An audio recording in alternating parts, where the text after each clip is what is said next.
తాజాగా తెలంగాణ ముఖ్యమంత్రి రేవంత్ రెడ్డి గారు సినిమా ప్రముఖులు దాదాపు అందరు ప్రముఖులు ఉన్నారు.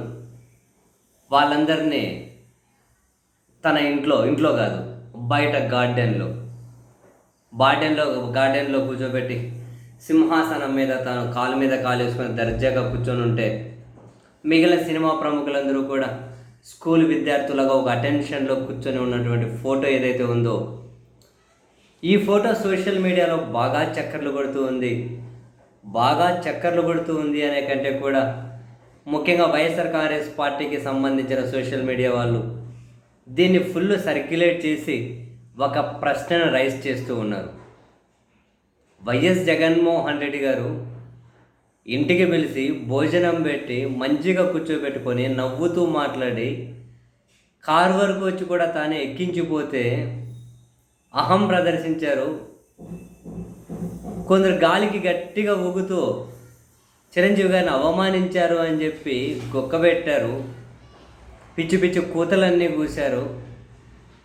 అంత మంచిగా గౌరవిస్తే ఇప్పుడు ఇంటి బయట గార్డెన్లో కూర్చోబెట్టి దర్జాగా కాలు మీద కాలేసుకొని కూర్చొని వీళ్ళు అటెన్షన్లో కూర్చున్నారు. మరి అప్పుడు మరిగిన వాళ్ళు ఇప్పుడేం మరుగుతారు అని చెప్పి వాళ్ళు ఒక క్వశ్చన్ని రైజ్ చేస్తూ ఉన్నారు. జనరల్ వేలో చూస్తే ఇక్కడ రేవంత్ రెడ్డి గారు కూర్చోవడం కానీ, రేవంత్ రెడ్డి గారి సమావేశమైన ఆయన బాడీ లాంగ్వేజ్ అయినా ఏం అబ్జెక్షనబుల్గా లేదు, అందులో అయితే నో డౌట్. సరే, దర్జాగా కాన్ఫిడెంట్గా కూర్చున్నారు కాలు మీద కాలు వేసుకొని. సరే, ముఖ్యమంత్రి గారి దగ్గర కాబట్టి వీళ్ళేదో ఒక అటెన్షన్లో కూర్చున్నారు. వీళ్ళు కాలు మీద కాలు వేసుకొని కూర్చున్నా తప్పేమీ లేదు. మన వాళ్ళు చూసే దృష్టి ఎట్లుంటుందో మనకు తెలుసు కదా. ఇప్పుడు మరి ఇది ఎందుకు ఏమంటారు ట్రోల్ అవుతుంది అంటే, ఇది ట్రోల్ అవ్వట్లే. వైసీపీకి సంబంధించిన వాళ్ళు ఈ ఫోటో షేర్ చేసుకుంటూ ఇప్పుడు ఏం సమాధానం చెబుతారు? అప్పుడైనా జగన్మోహన్ రెడ్డి గారు చాలా బ్రహ్మాండంగా సినిమా వాళ్ళతో కమ్యూనికేట్ అయ్యారు. ఎవరిని ఎక్కడ రవ్వంతా కూడా ఇన్సల్ట్ చేయలేదు. గౌరవంగా ముఖ్యమంత్రి గారికి అప్పుడు కొందరు పెట్టిన నమస్కారాలు కూడా కొందరు దాన్ని బూతులాగా చిత్రీకరించేశారు. సో దీన్ని బట్టి అర్థమయ్యేది ఏంటి అంటే, జగన్మోహన్ రెడ్డి గారి మీద విషం చిమ్మడం కోసం ఆయన నవ్వును, ఆయన అభివాదాన్ని, ఆయన చేతులు ఊపడాన్ని, లేకుంటే ఆయన రాజకీయాన్ని, లేకుంటే ఆయన తీసుకునే నిర్ణయాలనే కాదు, జగన్మోహన్ రెడ్డి గారికి ఎదుటి వాళ్ళు పెట్టే నమస్కారాన్ని కూడా ఒక బూతుగానే చిత్రీకరిస్తారు. ఈ విషయం తెలుసుకున్న వాళ్ళకు ఓకే, కానీ కొన్ని బ్యాచ్లు ఉంటాయి, వాళ్ళు ఎప్పటికీ తెలుసుకోలేరు అనే కంటే కూడా అటువంటి బ్యాచ్లకు జగన్మోహన్ రెడ్డి గారి మీద ద్వేషాన్ని నింపే పనిలోనే కొందరు ఎప్పుడు నిమగ్నమై ఉంటారు. అలా ద్వేషాన్ని నింపితేనే వీళ్ళ మనుగడ. నేను చాలాసార్లు చెప్పా, ఇప్పుడు చెబుతున్నా, కేవలం జగన్మోహన్ రెడ్డి గారి మీద విషం చిమ్మడం అనే కాన్సెప్ట్ మీదే కొన్ని రాజకీయ పార్టీలు బతుకుతున్నాయి, కొందరు నాయకులు బతుకుతున్నారు, కొన్ని పత్రికలు బతుకుతున్నాయి, కొన్ని టీవీ ఛానళ్ళు బతుకుతూ ఉన్నాయి.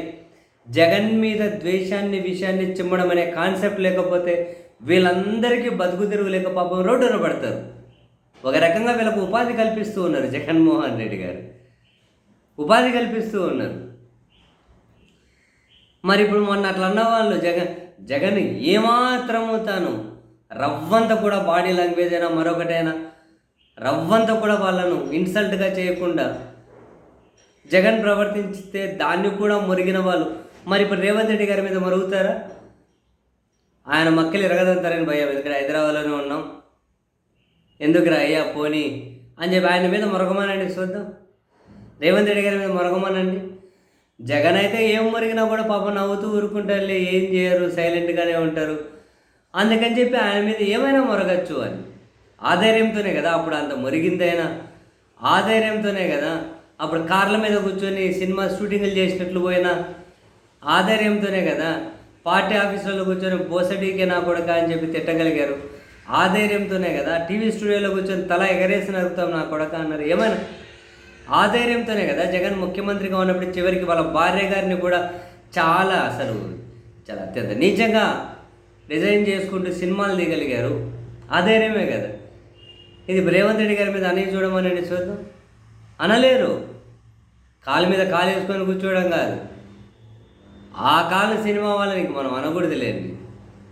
ఏం జరిగినా వీళ్ళైతే అని అంత ధైర్యం లేదు. కేవలం జగన్మోహన్ రెడ్డి గారి మీద మాత్రమే వీళ్ళు మరుగుతారు. దాన్ని గుర్తు చేయడం కోసమే కాబోలు వైసీపీ సోషల్ మీడియా వాళ్ళు ఆ రేవంత్ రెడ్డి గారి ఫోటోను సర్క్యులేట్ చేస్తూ ఉన్నారు.